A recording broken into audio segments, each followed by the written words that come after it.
Railway और railway platform पर यात्री सुविधाओं के निर्माण में आज बुजुर्गों की, दिव्यांगजनों की जरूरतों का विशेष ध्यान रखा जा रहा है। साथियों, हमारा जोर भारतीय रेलवे को आधुनिक बनाने के साथ ही पर्यावरण फ्रेंडली बनाने पर भी है। बहुत जल्द भारत के 100% रेल ट्रैक्स इलेक्ट्रीफाइड होने जा रहे हैं, यानी कुछ ही वर्षों में भारत की सारी ट्रेनें सिर्फ बिजली से चला करेगी। इससे पर्यावरण की कितनी बड़ी मदद होगी, आप अंदाजा लगा सकते हैं। 9 वर्षों में सोलर पैनल से बिजली बनाने वाले रेलवे स्टेशनों की संख्या भी 1200 से ज्यादा हो गई है। लक्ष्य यही है कि आने वाले समय में सभी स्टेशन ग्रीन एनर्जी बनाएं। हमारी ट्रेनों के करीब 70,000 डिब्बे, 70,000 कोचेज में एलईडी लाइट्स लगाई जा चुकी हैं। ट्रेनों में बायो टॉयलेट्स की संख्या भी 2014 के मुकाबले अब 28 गुना ज्यादा हो गई है। ये जितने अमृत स्टेशन बनेंगे, ये भी ग्रीन बिल्डिंग्स के मानकों को पूरा करेंगे। 2030 तक भारत एक ऐसा देश होगा जिसकी रेलवे नेट जीरो एमिशन पर चलेगी।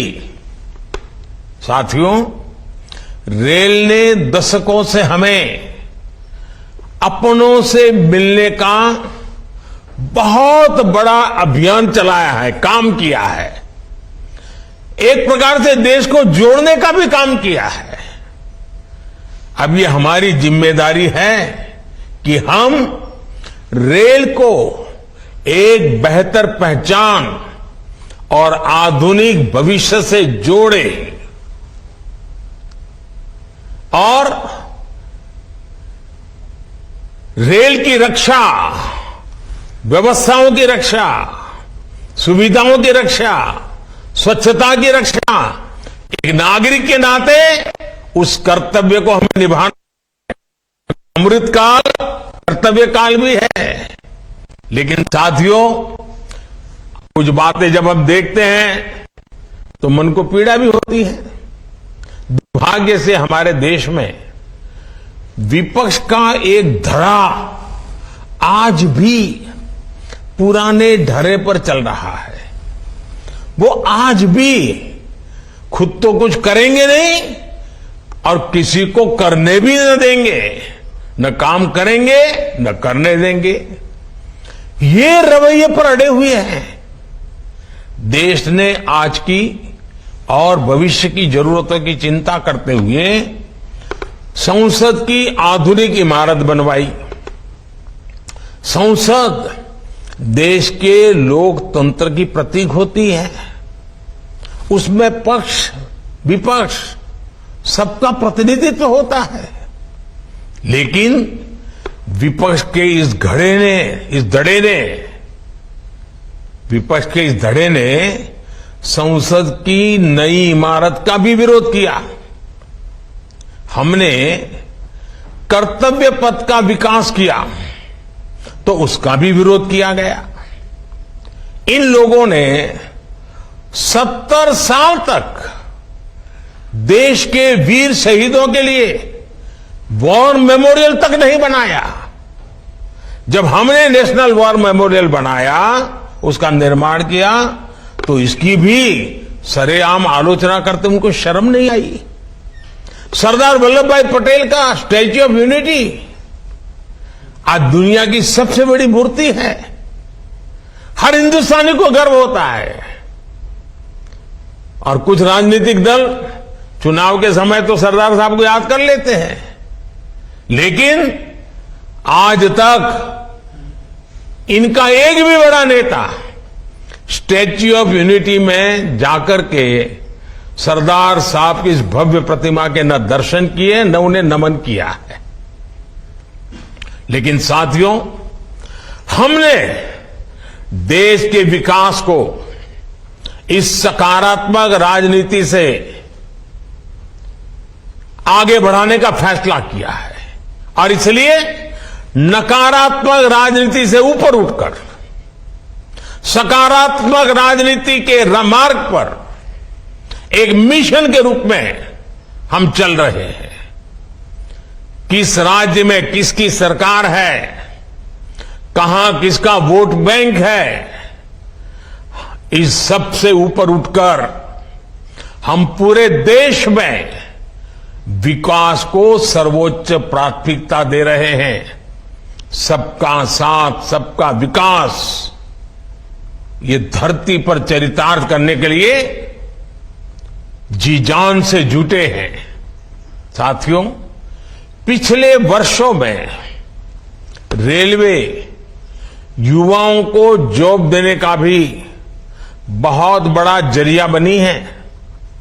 करीब 1.5 लाख से ज्यादा युवाओं को अकेले रेलवे में पक्की नौकरी मिली है। इसी तरह इंफ्रास्ट्रक्चर पर लाखों करोड़ के निवेश से लाखों युवाओं को रोजगार मिल रहा है।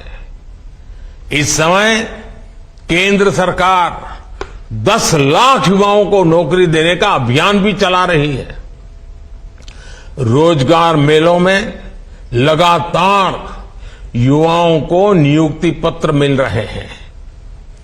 ये बदलते भारत की वो तस्वीर है जिसमें विकास युवाओं को नए अवसर दे रहा है और युवा विकास को नए पंख लगा रहे हैं। साथियों, आज इस कार्यक्रम में बहुत सारे स्वतंत्रता सेना भी हमें आशीर्वाद देने के लिए उपस्थित है। कई पद्म सम्मान प्राप्त महानुभाव भी इस कार्यक्रम की शोभा बढ़ा रहे हैं। हर भारतीय के लिए अगस्त महीना बहुत विशेष महीना होता है। ये महीना क्रांति का महीना है, कृतज्ञता का महीना है, कर्तव्य भावना का माह है। अगस्त में कितने ही ऐतिहासिक दिवस आते हैं जिन्होंने भारत के इतिहास को नई दिशा दी और आज भी हमें प्रेरित करते हैं। कल 7 अगस्त को पूरा देश स्वदेशी आंदोलन को समर्पित नेशनल हैंडलूम डे मनाएगा। 7 अगस्त की ये तारीख हर भारतीय के लिए वोकल फॉर लोकल होने के संकल्प को दोहराने का दिन है। कुछ ही दिनों बाद गणेश चतुर्थी का पवित्र पर्व भी आने वाला है। हमें अभी से इको फ्रेंडली गणेश चतुर्थी की तरफ जाना है। हम कोशिश करें कि गणपति बप्पा की प्रतिमाएं इको फ्रेंडली मटेरियल्स की बनी हो। ये वर्ष हमारे स्थानीय कारीगरों, हमारे हस्तशिल्पियों और हमारे छोटे उद्यमियों के बनाए उत्पादों को खरीदने की प्रेरणा देता है। साथियों, 7 तारीख के एक दिन बाद 9 अगस्त आ रही है। 9 अगस्त वो तारीख है जब ऐतिहासिक फिट इंडिया मूवमेंट की शुरुआत हुई थी। महात्मा गांधी ने मंत्र दिया था और क्विट इंडिया मूवमेंट ने स्वतंत्रता की तरफ